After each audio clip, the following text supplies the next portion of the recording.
Hey everybody, I'm Jeff Baumgartner with Light Reading, and we're here in Denver, Colorado at the Big 5G event, and I'm pleased to be joined by Andy Purdy, the Chief Security Officer at Huawei USA. So Andy, thanks for being with us today. Thank you.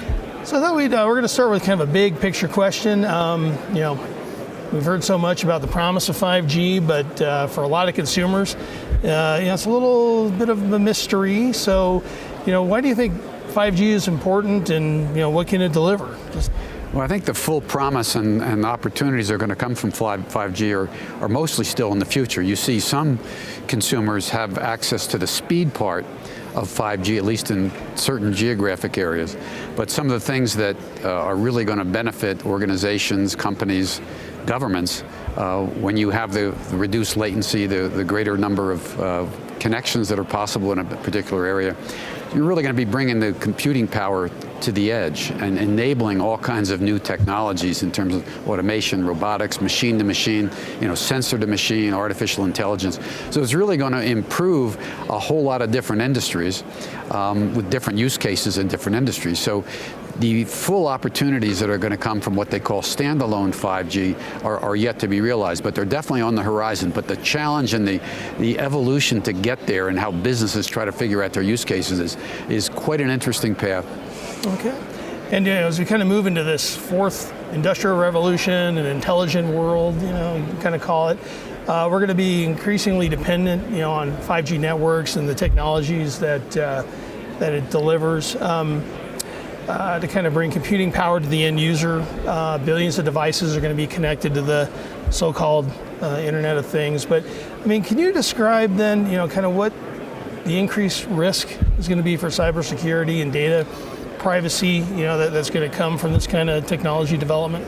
Well, I think when you talk about the dependency point and the importance of how things are going to evolve, with the computing power coming to the edge, where individuals and organizations are going to be depending on the technology to provide the services such as medical devices, automatic injections, water treatment, cleaning the air, manufacturing efficiency, that if those things go down, we're going to be in much more deep trouble than we ever were before. And we got a hint of it with Colonial Pipeline and JBS, the water treatment plant, other things we see from the ransomware attacks.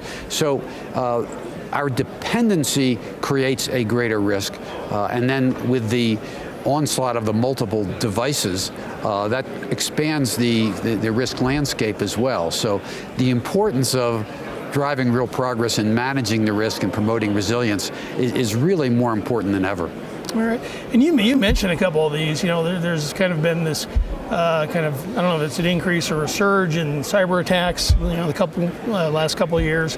But what do you think we need to do as an industry to kind of strengthen the supply chain integrity and secure global 5G networks? Without stifling innovation. You want to protect it, but you still want to be able to move forward and do things that are beneficial to the industry. Well, there's a broad set of things need to be done. The industry's doing a lot as we move toward the full 5G, the full standalone 5G, to help protect the legacy kinds of network security issues, trying to improve their visibility, trying to improve the authentication required. The path toward zero trust architecture, zero trust principles, where when the bad guys get in your network, the fact that they can't just go wherever they want, they have to be re-authenticated for different uses, different time frame, different kinds of functions. Raising the bar on those issues is very important. The information sharing and other requirements we see coming out of the Biden administration executive order on cybersecurity and the increased focus on software assurance and supply chain risk, I think that's going to help raise the bar, help give greater guidance to the industry about what needs to be done.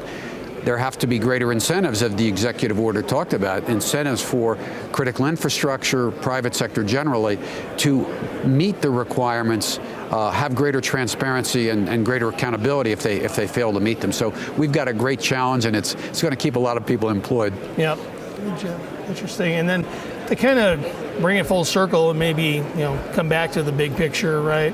And maybe build on where we started with.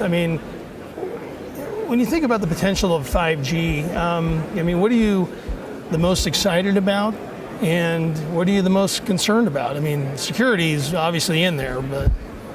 Well, I'm excited about how the changes are going to come to our quality of life. And for example, greener farming, the whole greener agriculture, greener energy, manufacturing efficiency is going to have gigantic capabilities.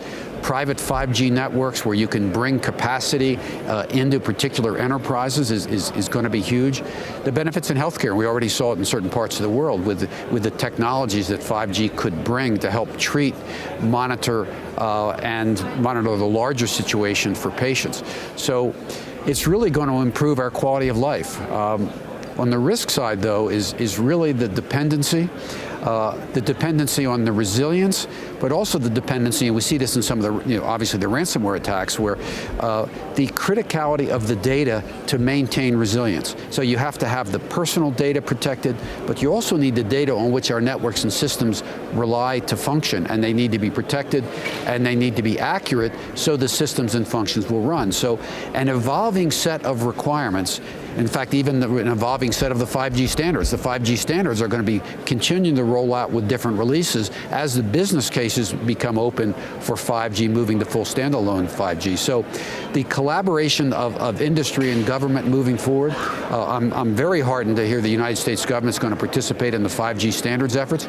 I hope they will also help provide funding so individual companies, academics, and other experts can also have the wherewithal to participate in the standards efforts, because that's how we can better identify the evolving threat landscape, what are the controls that are necessary, and which of those controls are so important that they need to be across the board. They need to be incorporated into standards or disclosure requirements. So it's a fascinating process that we need to address the risk while we're trying to reap the benefits, but we have to make sure we promote technological innovation. We have to promote competition, because that helps reduce price, it increases innovation, and it raises security. Right, especially the security, it's an ever-evolving thing. It never stands still, does it?